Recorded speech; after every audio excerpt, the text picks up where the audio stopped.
E aí, meu irmão, hoje nós vamos falar sobre um assunto muito importante, que é a intercessão. E nesse vídeo vou estar explicando sobre e também compartilhando um pouco do meu testemunho a respeito dessa faceta da oração. Para isso, você precisa ficar até o final desse vídeo, deixar o seu comentário, curtir, compartilhar no WhatsApp. E se você ainda não é inscrito, se aproveitar para se inscrever nesse canal para a honra e glória de Jesus. Ezequiel 22, versículo 30 diz assim: busquei entre eles um homem que tapasse o muro e se colocasse na brecha perante mim a favor dessa terra, para que eu não a destruísse, mas a ninguém achei. Por isso eu derramei sobre eles a minha indignação, com o fogo do meu furor os consumi. Fiz cair-lhes sobre a cabeça o castigo do seu procedimento, diz o Senhor Deus. Uau! Esse texto é muito forte e para eu falar sobre ele, então grava isso que a gente leu, mas se eu falar sobre ele eu quero começar dizendo sobre o que é a intercessão. De forma muito simples, nós aprendemos na escola que quando nós temos uma reta aqui, elas se cruzam, então esse ponto é o ponto de interseção entre as duas retas. Basicamente, a intercessão é o que liga uma coisa à outra. Então a Bíblia vai dizer que Jesus Cristo é o nosso intercessor. E ele é o perfeito intercessor, porque ele ligou Deus com a humanidade, ele reconciliou o homem com Deus, porque Deus estava aqui, o Pai, e nós éramos os filhos perdidos por causa do pecado, mas então Cristo veio e em Cristo nós fomos reconciliados com o Pai. Ele disse: eu sou o caminho, ninguém pode ir ao Pai senão por mim, ele é o perfeito intercessor. Então tudo que nós vamos falar, nós não vamos falar em nenhum momento do efeito salvífico da nossa intercessão, porque a nossa intercessão não possui efeito salvífico fora daquilo que Cristo fez na cruz. Porém, basicamente é isso, intercessão é algo quando nós estamos ligando uma causa perante Deus. Em Efésios 6, verso 18, Paulo vai dizer: com toda oração e súplica, orando em todo tempo no Espírito, e para isso vigiando com toda perseverança e súplica por todos os santos. Ele começa o versículo 18 dizendo: com toda oração. Isso nos mostra que existem vários tipos de oração. Existe a oração de agradecimento, a oração que você faz sozinho no seu quarto com o Senhor, uma oração de intimidade, a oração que nós fazemos coletivamente, como em Atos, quando a igreja ora por Pedro. Nós temos a oração onde nós confessamos nossos pecados, a oração em línguas. Nós temos alguns tipos de oração e um deles é a intercessão. Eu acredito que quando nós falamos sobre a igreja do final dos tempos, a igreja dos últimos dias, essa é uma igreja que aprende o poder dessa arma, o poder da intercessão, e por isso eu acredito que é de suma importância que nós possamos ir um pouco mais profundo nesse assunto para sermos estimulados a praticar isso, que é uma vontade de Deus para nós. Deus espera que nós intercedamos. Bom, como o texto que nós lemos em Ezequiel 22, verso 30, eu acredito que uma das melhores formas de nós exemplificarmos a intercessão é se colocar na brecha. Então imagina comigo que existe um muro e naquele muro existe uma brecha. Existe um lugar, um buraco, e alguém precisa tapar aquele buraco. Então um intercessor é aquela pessoa que se coloca naquela brecha. Ele se coloca na posição de vulnerabilidade. O intercessor, ele não está no castelo protegido. O intercessor está se colocando na zona de combate para... Talvez não seria a sua causa necessariamente, poderia ser a causa do povo. Talvez a brecha que o intercessor está se colocando não necessariamente tem a ver com seus próprios negócios, com a sua própria família. Às vezes é pela igreja, às vezes é pelo povo de Israel, às vezes é pela sua nação, às vezes é por uma causa. Então, intercessão é se colocar na brecha. Nós vemos isso muito claro na vida de Abraão. Quando Deus diz para Abraão que iria destruir Sodoma e Gomorra, na mesma hora Abraão pensou em Ló. Então Abraão começa a interceder a Deus e dizer: Deus, se houver 50 justos, será que o Senhor vai destruir? Deus disse não. E ele começa a reduzir então essa cota de justos, né? E aí Deus sabia que na verdade Abraão estava intercedendo por Ló e sua família. Em consequência da intercessão de Abraão, Deus poupou Ló e sua casa. Deus salvou Ló da destruição. Então, muitas das vezes a nossa intercessão, ela não vai ter um efeito de mudar os decretos de Deus. Porque existem decretos que estão determinados pelo Senhor e eles vão se cumprir pela sua soberania. Por exemplo, não importa o quanto você ore, você nunca vai conseguir fazer com que o juízo final não aconteça. Ou que catástrofes no final dos tempos não aconteçam. Não, isso vai acontecer.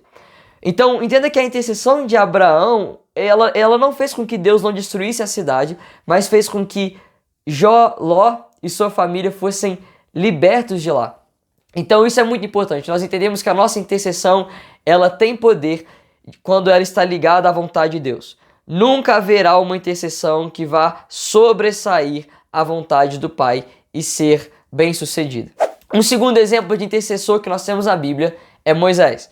Moisés, na verdade o relato de Moisés é incrível, porque Deus está no monte com Moisés e ele diz assim, olha, eu vou destruir o povo, porque o povo já se corrompeu, já está adorando, idolatrando, e Moisés se coloca na brecha pelo povo.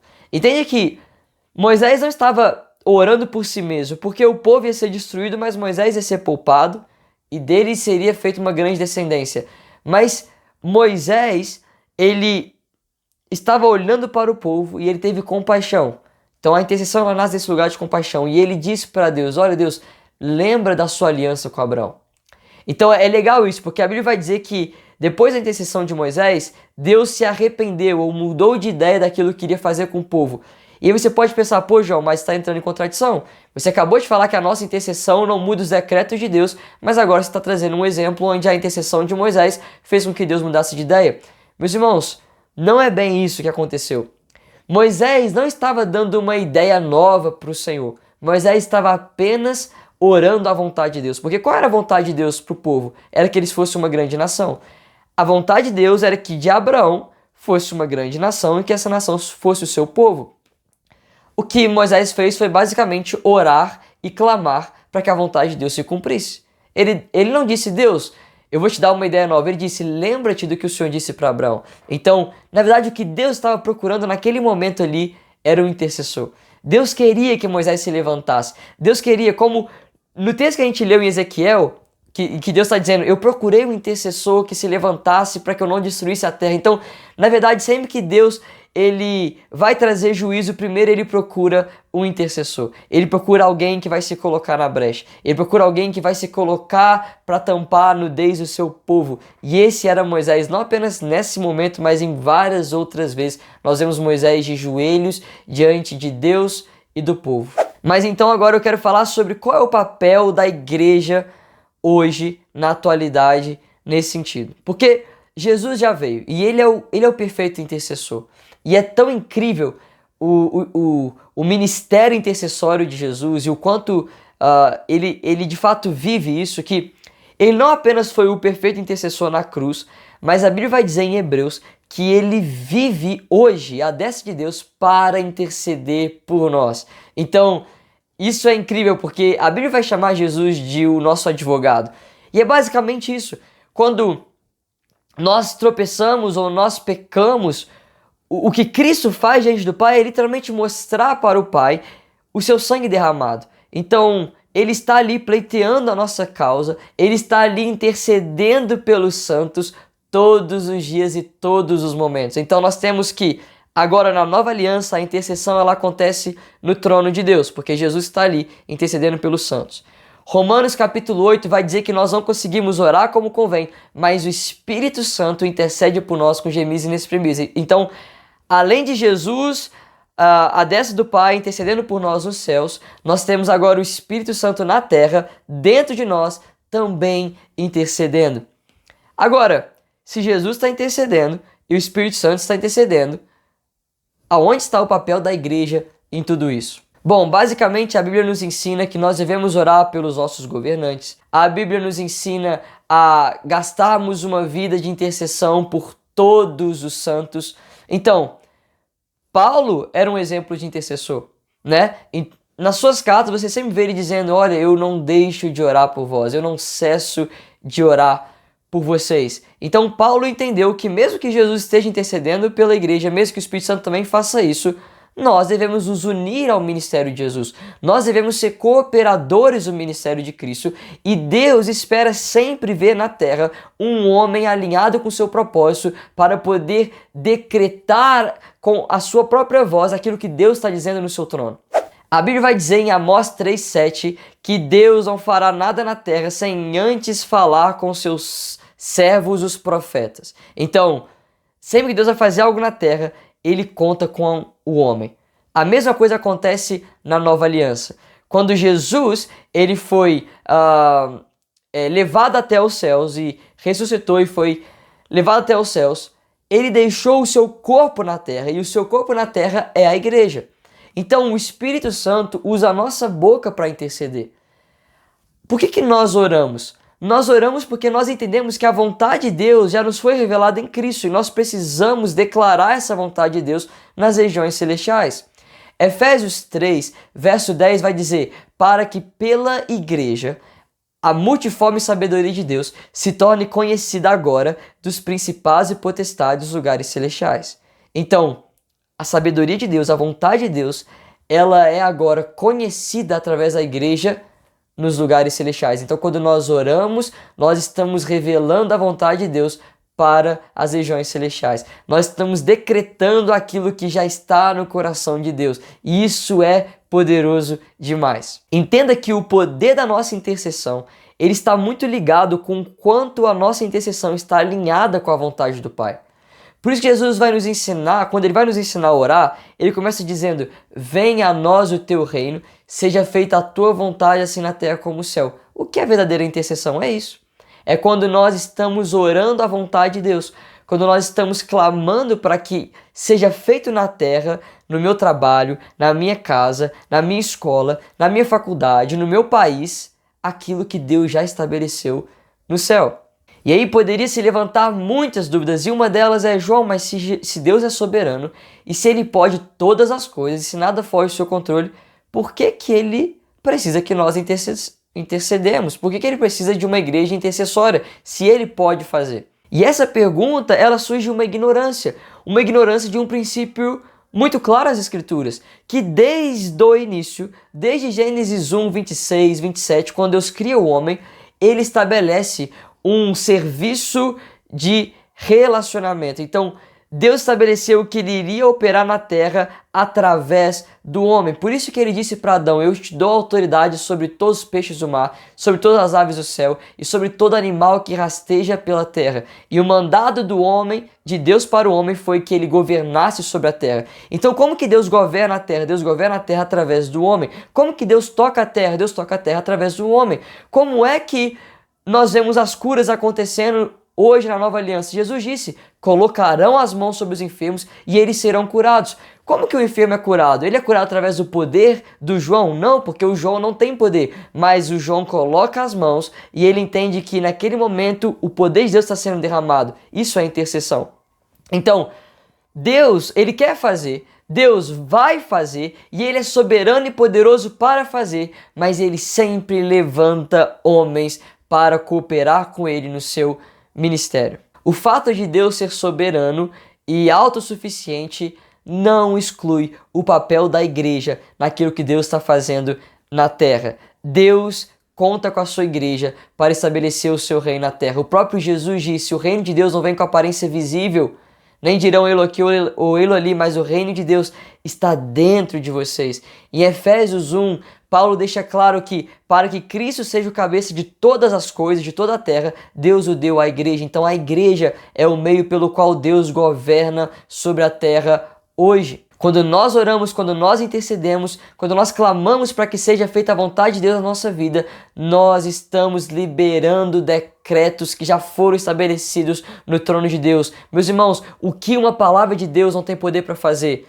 Meus irmãos, a palavra de Deus liberada tem poder para transformar tudo. E quando você intercede a partir desse lugar de fé, a partir desse lugar de entendimento, então a sua oração ela tem poder. Como a própria Bíblia nos ensina, que muito pode a oração de um justo nos seus efeitos. Quando a nossa oração ela parte de um lugar de justiça, não a justiça que vem das minhas obras, mas uma justiça que vem da fé, ou seja, quando eu me uno a Cristo em intercessão, então aquela oração ela tem muito poder.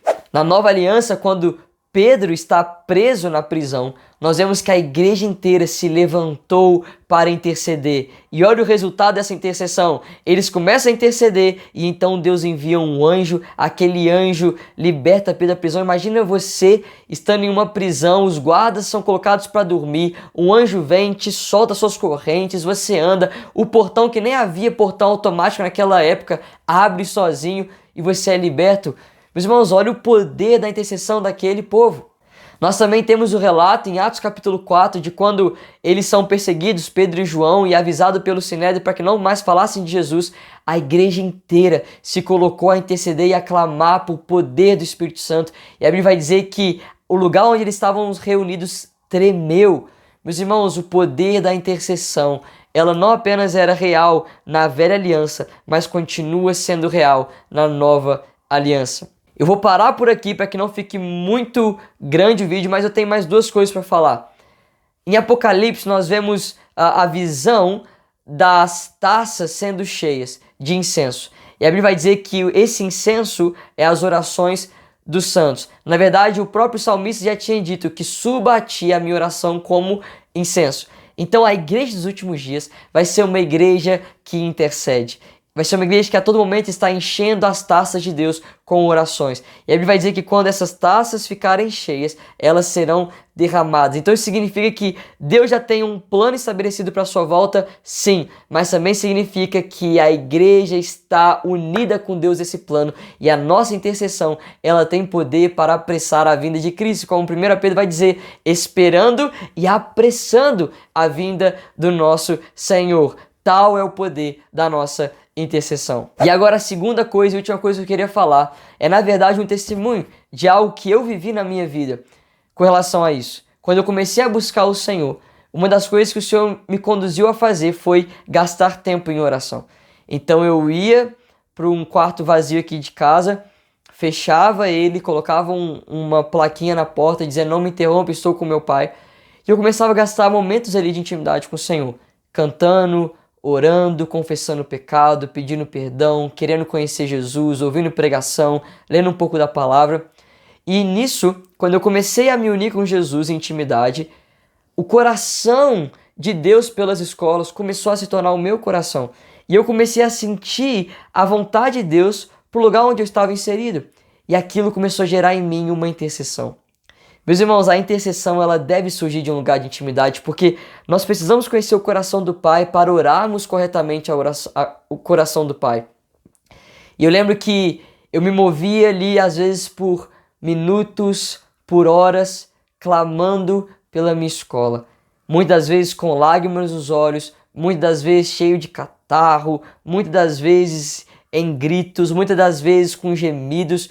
E eu sentia no meu corpo que algo estava sendo gerado naquela escola. Quando eu voltava para minha sala, eu ainda era o único cristão. Quando eu voltava para minha escola, eu vi um monte de gente que até era religioso, mas não conseguia ver quase nenhum filho de Deus de fato ali vivendo e manifestando. Mas eu não sei te explicar. Algo começou a ser gerado. Algumas pessoas começaram a falar: João, eu estou vendo luz na sua vida. Alguns começaram a vir aqui em casa, nas células que a gente fazia, começaram a se converter, começamos a discipular e eu pude ver pessoas da minha escola sendo salvas e muitas delas estão ouvindo esse vídeo e até hoje frequentam aqui a igreja ou estão em outros lugares, mas muito além disso, muito além daquilo, do fruto de 4 anos depois que eu comecei a orar, é saber os frutos que ainda estão sendo dados e que não tem nada a ver comigo hoje, de pessoas que estão fazendo trabalhos nas escolas em Juiz de Fora. E muitos se inspiraram até naquilo que aconteceu no Adventista e não tem nada a ver mais comigo ou até com as pessoas que começaram lá no início, mas eu vejo o fruto da intercessão. E vou dizer que muita coisa que eu via naquele quarto fechado, eu ainda não vi ainda concretizando. E eu sei que são coisas que eu ainda verei acontecer nas escolas de Juiz de Fora, porque eu vi o coração de Deus com relação as escolas. E isso é o poder da intercessão, é quando a nossa oração, a nossa intercessão, ela não tem o poder do João, ela não tem o poder de um homem, ela não tem o poder de palavras persuasivas, mas ela é unida com o poder do Espírito Santo. O que eu posso atestar para você, não apenas sobre a minha escola, mas sobre a igreja hoje, sobre muitas áreas da minha vida, é que a intercessão, ela funciona. E que nós precisamos ser uma igreja que se coloca na brecha, que dobra os nossos joelhos para clamar pelo perdido, para clamar pelos líderes, para clamar pelas autoridades, para clamar pelos planos de Deus, para clamar por aqueles que estão ao nosso redor, mas estão precisando de revelação e sabedoria. Nós precisamos ser intercessores. E esse é o convite de Deus para mim e para a sua vida nesse dia. Fique com Deus, Deus abençoe e até a próxima.